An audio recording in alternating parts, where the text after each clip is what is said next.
میں نے یہ واقعہ سنا تو میں انتہائی حیران ہوا۔ بے شک اللہ تعالیٰ جسے چاہے ہدایت دے، جسے چاہے عزت دے اور جس کو چاہے ذلیل کرے۔ یہ ایمان افروز کہانی امریکہ سے تعلق رکھنے والی جنیسا کی ہے، جسے سن کر آپ کا ایمان اپنی انتہا تک پہنچ جائے گا۔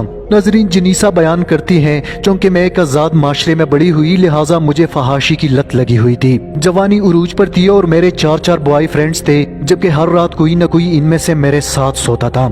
عمل غلاظت کی وجہ سے مجھے گلے کا کینسر ہوا۔ جب میں 24 سال کی ہوئی تو میرا مرض ناقابل علاج ہو گیا، یہاں تک کہ میرے خاندان نے مجھے ایک فلاحی ادارے کے سپرد کیا، جہاں میں بس موت کا انتظار کرتی رہی۔ میں شدید تکلیف میں تڑپتی تو مجھے انجیکشن دے دیا جاتا، جبکہ میرا کسی قسم کا علاج ممکن نہیں تھا، کیونکہ میرا مرض اس قدر بڑھ چکا تھا کہ یہ ناقابل علاج بن چکا تھا، جبکہ ادارہ مجھ پر مزید پیسہ لگا کر فنڈ ضائع نہیں کرنا چاہتا تھا۔ ناظرین، جینیسا بیان کرتی ہیں، اس ادارے میں رہتے ہوئے میں نے اپنے تمام دوست احباب اور بوائے فرینڈ سے مدد طلب کی، مگر کسی نے میری مدد نہیں کی۔ میرے وہ بوائے فرینڈ جو میری جسم کو حاصل کرنے کے لیے ترستے تھے، جو اپنی جنسی تسکین کے لیے سرد راتوں میں گھنٹوں تک میری اجازت کی منتظر رہتے تھے، مگر جب میں بیماری کا شکار ہوئی تو سب نے مجھ سے آنکھیں پھیر لی۔ اب سب کو یقین ہو گیا تھا کہ میں زندگی کی آخری کنارے پر پہنچ چکی ہوں، لہٰذا سب نے میری مدد کرنے سے انکار کیا، یہاں تک کہ میرے بلانے کے باوجود بھی کوئی میرے پاس نہیں آیا۔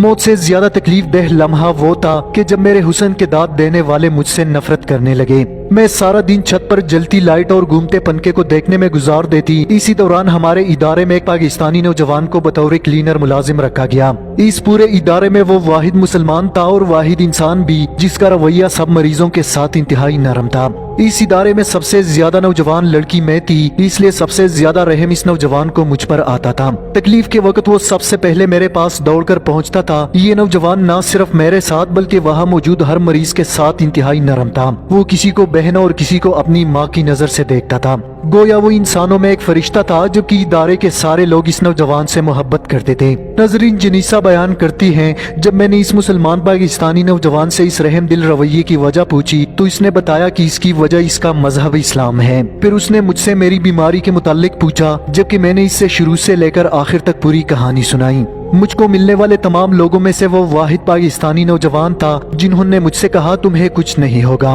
اور یقین کرے اس کے الفاظ میرے لیے صحرا میں پیاس سے تڑپ کر مرتے ہوئے انسان جیسے تھے جس کی موت سامنے ہو اور اچانک برسات شروع ہو جائے، یہاں تک کہ وہ انسان سیراب ہو کر پانی پی لے۔ میں نے زندگی میں پہلی بار محسوس کیا کہ میں اب بھی اور جی سکتی ہوں۔ مجھے پہلی بار لگا کہ کم از کم جتنی سانسیں باقی ہیں انہیں موت کی انتظار میں گزارنے کے بجائے موت کو ہرانے کی کوشش میں گزارنا چاہیے۔ مگر دوسری طرف جب میں اپنی رپورٹس پڑھ لیتی جنہوں نے میری موت کا مہینہ تک بتا رکھا تھا تو پھر مایوس ہو جاتی۔ ناظرین، جنیسا بیان کرتی ہے، اس پاکستانی نوجوان نے مجھے اسلام کے متعلق سنانا شروع کیا اور ایک صحابی رسول کے بارے میں بتایا جس نے نبی کریم کی بارگاہ میں اپنے گلے میں تکلیف کی شکایت کی، جس پر نبی کریم صلی اللہ علیہ وسلم نے فرمایا، اپنی اوپر قرآن مجید کی تلاوت لازم کر لو، گلے کی تکلیف سے اللہ نجات دلائے گا۔ اور ساتھ میں مجھے نصیحت کی کہ قرآن پاک میں ہر کسی کے لیے شفا ہے، تم پڑھ کر دیکھ لو، چند ہفتوں میں تمہیں بہتری محسوس ہوگی۔